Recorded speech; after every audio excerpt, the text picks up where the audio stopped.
Some time ago, a friend of mine said to me, "Why is there bullying? It is so painful." I looked at my friend with sympathy because it was true. Bullying was painful. And I said, "Do you really want me to tell you the truth?" My friend said, "Tell me. I think I can take it." And I said, to understand the origin of bullying, we have to go inside the atoms of humans and find that they are made of two organisms: host protons, electrons, and varus neutrinos. And a neutron neutrino is a host proton electron with a varus neutrino living inside it and in control. This neutron neutrino relationship is abusive because varus neutrinos, they hate host protons electrons because they are complete opposites. And varus neutrinos will take every opportunity to humiliate, bully, and make protons electrons feel worthless. My friend said, "So are you saying then that bullying comes from our atoms?" And I said, "Yes, that is correct. If a person has a majority of varus neutrinos in his or her brain, that person is likely to behave like a bully. So a group of teenagers or a group of adults may start bullying a person that they perceive as being different or behaving different to them."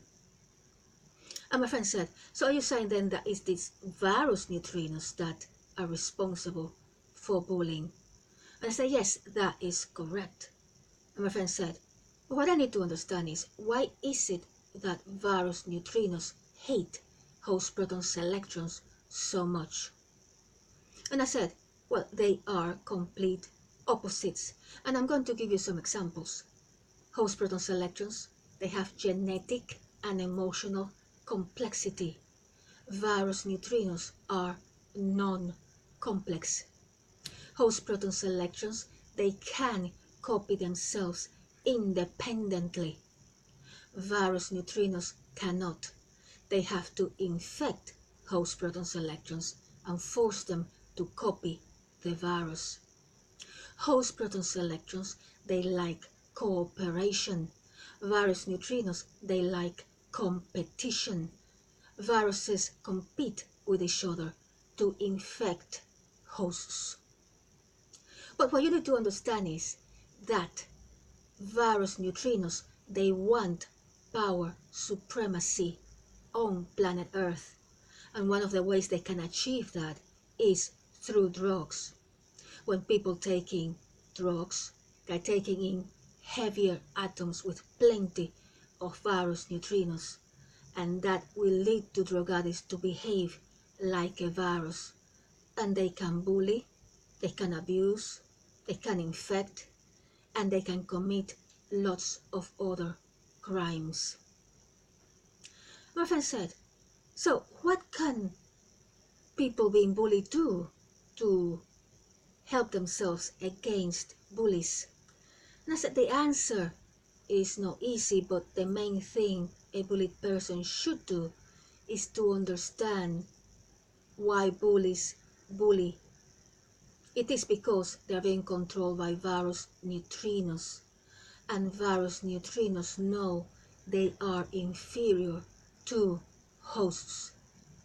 Another thing that bullied people should understand is that they should avoid bullies because they can be dangerous. Many of them are on drugs. And bullied people should try to join anti-bullying groups or sports groups or any other groups that will give them strength to be able to cope with the situation. My friend said, "And what happens if that doesn't work and the bullies keep bullying people? What can a person do?" And I said, "Well, in that case, a bullied person should talk to his or her parents or relatives or teachers and even the police, because bullies can be dangerous. Many of them are on drugs." My friend said, well, the truth about the origin of bullying is shocking. I never knew that it was due to various neutrinos. But then various neutrinos, as always, are pretty horrible. Until next time.